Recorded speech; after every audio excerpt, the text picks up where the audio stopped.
En fait, pourquoi les francs-maçons sont contre moi? Puisqu'il faut le dire. Si moi je suis contre eux, eux ils sont contre moi, c'est le yin et le yang. Non, il s'agit pas d'un jeu. Ils sont contre moi parce que leur intérêt, enfin, ceux qui croient être leur intérêt, c'est de garantir la richesse des puissants, hein, des puissants qui dirigent et qui sont des leurs en fait. Non, c'est parce qu'en fait, je les dérange parce que je suis agnostique, c'est-à-dire que je pourrais rentrer dans n'importe quelle église et en même temps n'importe quelle loge maçonnique en me disant au pire c'est du n'importe quoi, mais qu'est-ce que je risque? Et justement, ça leur déplaît parce que je remets en question justement leur propre croyance à l'heure actuelle, parce qu'on peut appeler ça une croyance, vu qu'il n'y a aucune preuve scientifique que Dieu n'existe pas, puisqu'il n'y a aucune preuve scientifique que Dieu existe. Donc voilà. Et ceci explique cela. Moi, je suis un agnostique qui prétend à l'existence de Dieu. C'est assez polémique, je en conviens, et c'est justement ce qui m'excite, c'est de me dire, mais je peux les déranger en étant une sorte de caillou, parce que je ne suis ni ci ni ça. Je pourrais très bien traîner l'heure, et me dire, bah oui, mais quand même, la base de la franc-maçonnerie, c'était de croire en Dieu, et c'était exclusif, on ne pouvait pas rentrer dans la franc-maçonnerie si on ne croyait pas. Maintenant, c'est tout l'inverse. Bizarre, quand même.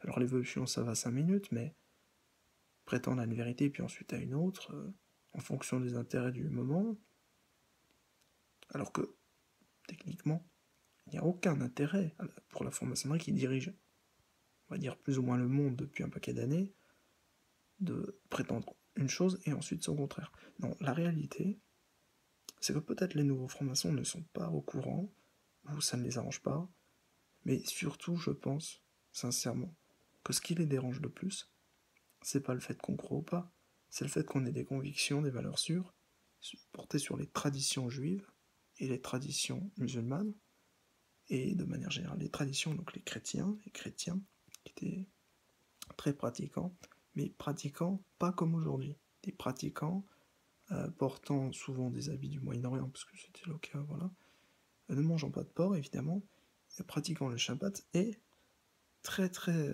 au fait de très prolétaires, parce que même les plus riches d'entre eux ont abandonné leur richesse pour suivre Jésus. Donc ça, c'est les chrétiens. L'aspect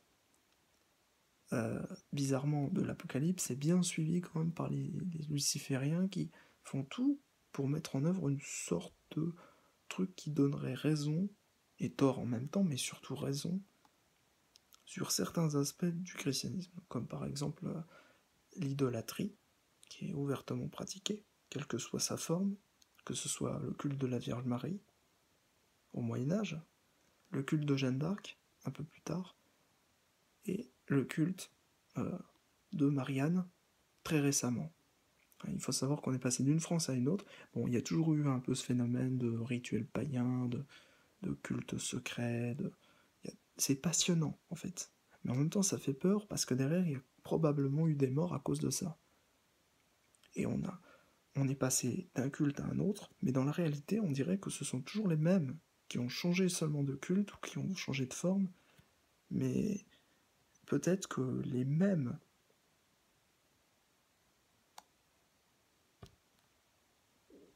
qui ont torturé des gens au nom du christianisme sont aujourd'hui les mêmes qui torturent des gens, ou qui se moquent ouvertement du christianisme. On le voit avec les jésuites, par exemple, qui on ne sait pas à quelle sauce les cuisiner, ceux-là. Parce que, pour moi, les jésuites sont des francs-maçons, en fait. Vu ce qu'ils défendent, sont des francs-maçons à la base de service du pape, ce qui est paradoxal, mais en fait, c'est tout à fait cohérent quand on sait que le pape, depuis un paquet d'années, les 10 premiers papes étaient bons, et après, c'était la fin. C'est bizarre à dire comme ça, mais... Parce qu'après, ils n'ont plus suivi réellement. Ils ont trop suivi Paul, qui donne raison au mangeage de porc, alors que Jésus ne prenait pas ça. Tu peux pas dire parce que oui, Dieu t'aime. Oui, bien sûr, bien sûr, tu peux manger de la merde et Dieu t'aimera toujours, je pense. Mais simplement, voilà, dire oui, ça se mange, ah ben, je te mentirais si je te disais ça. Donc je veux pas te mentir. Moi-même, j'étais dans l'erreur pendant des années et je ne prétends pas en être totalement sorti. On n'en sort jamais Je veux dire, on peut en sortir, mais après, il faut quand même avoir de l'humilité. Donc voilà, je dis pas, oh, je préfère que tu manges du porc qui a mangé peut-être un être humain, c'est dégueulasse, que de manger un être humain directement. Tu vois, cannibalisme, c'est pas bon. Et même si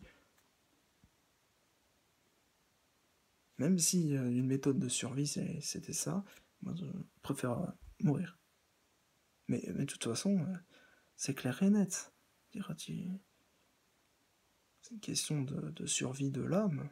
Et ça, c'est très important dans le christianisme, etc. Mais non, honnêtement, tu te ferais vivre dans un monde dans lequel il n'y a plus de loi. Tu peux violer qui tu veux, tu peux manger des gens en même temps que tu les violes. On se retrouve dans le monde d'Hannibal Lecter. C'est quand même grave. Voilà pourquoi je suis opposé au Nouvel Ordre Mondial, aux francs-maçons. Pas aux francs-maçons en tant que tels, je pense que parmi eux, il y a des gens bien. Mais à la franc-maçonnerie dans son élément principal, c'est-à-dire son essence. Le fait de se réunir en secret pour discuter de la politique et décider de ce qu'il y a à mettre en place, mais en réalité, c'est surtout des gens qui, au-dessus, donc les francs-maçons du dessus, les Illuminati, donnent des questions qui portent sur la laïcité, tu sais, ce genre de sujet creux, qui n'intéresse plus personne, qui est aussi ennuyeux, peut-être même plus qu'une messe en latin. Oh, quoique ça a du panache, mais très ennuyeux. Je veux dire, c'est pas les jeunes qui vont aller à ce genre de cérémonie, il faut arrêter. Des jeunes très intellectuels alors, parce qu'il faut vraiment pouvoir supporter un tas de choses. Et c'est beaucoup de rituels, c'est très très pratiquant en fait. Voilà pourquoi je suis opposé à tout ça. Je pense que ce n'est plus le siècle pour faire quelque chose de ce type-là. Et je pense que, sincèrement, ce n'est pas bon pour le prolétaire, ce n'est pas bon pour l'humanité. En fait, je me demande pourquoi certains y vont. Parce que discuter de la laïcité, excusez-moi, c'est comme discuter des goûts et des couleurs, au sujet du fromage et des fleurs. Quant au reste, à quoi ça sert de diriger le monde? Mais oui, tu as droit à toutes les filles gratuites, oui, je sais, oui, c'est bon. Petit cochon.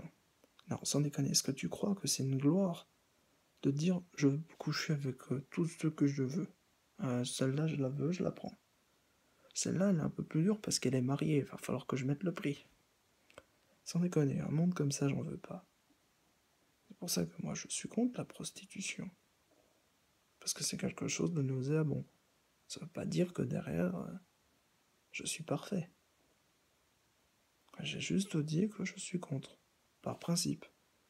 Et puis même, je pense qu'on peut s'en sortir autrement. Je pense qu'on doit s'en sortir autrement. Mais pour ça, il faut une égalité, il faut une redistribution des richesses. Ça veut pas dire que j'ai envie de piquer les richesses des bourgeois. Pas du tout. Pas du tout. C'est pas mon but. Moi, j'ai envie de reprendre ce qui m'appartient, c'est-à-dire ma liberté, on va dire. Ma liberté de penser, mais ma liberté tout court. Et pour ça, il faut que je sois à fond dans ce combat, qui est un combat idéologique, mais qui n'a pas une prétention de vérité absolue. Ma seule vérité que j'apporte, c'est au niveau identitaire chrétien, c'est-à-dire, je dis par exemple, ce qu'il en est du christianisme de base, qu'on m'a toujours caché d'ailleurs, puisque l'Église catholique ne révèle pas ses secrets, comme la franc-maçonnerie. Mais ça, on s'en fout, parce que si ton secret c'est le diable existe, c'est le meilleur, tout ça. Oui, puis tu violes des bébés, puis après derrière, t'obtiens un pouvoir. Ouais, sauf que t'es possédé, et puis de toute façon, t'as fait le mal. Dire c'est trop facile, hein. Tu tues des bébés, puis après, t'obtiens tout ce que tu veux, mais c'est... Oui, des bébés clandestins, parce qu'il faut pas que ça se remarque. C'est pas bon. C'est pas bon. C'est pas ce que vous avez dans la tête, mais honnêtement, arrêtez. Si c'est le cas, bien sûr. Mais je pense qu'il y a certaines personnes dont c'est le cas. Et je pense que ces personnes devraient arrêter. Non pas pour dire « Oh, Dieu existe, c'est génial, j'ai rencontré. » On s'en fout. Raymond DeVos avait raison. Il y a des fois on douterait même de l'homme. On douterait d'ailleurs principalement de l'homme, en fait. Puisqu'on s'aperçoit qu'on est un peu désorienté sur cette planète, on ne sait plus quoi penser, parce que les politiciens font en sorte que nous soyons les uns contre les autres. Sans ça, il y aurait un peuple uni ou des peuples unis et tout le monde se tiendrait la main dans la main, est-ce que tu penses que les politiciens s'ennuieraient pas un peu? Honnêtement, diriger un peuple de moutons hein, dans lequel tout va bien, c'est pas forcément top pour eux. Et je pense qu'ils s'ennuient un peu, donc ils se servent un peu de nous. Et puis je pense que nous, on peut se servir d'eux. Je veux dire, en leur montrant que l'humilité a que ça de vrai. Les chiffres, on s'en fout.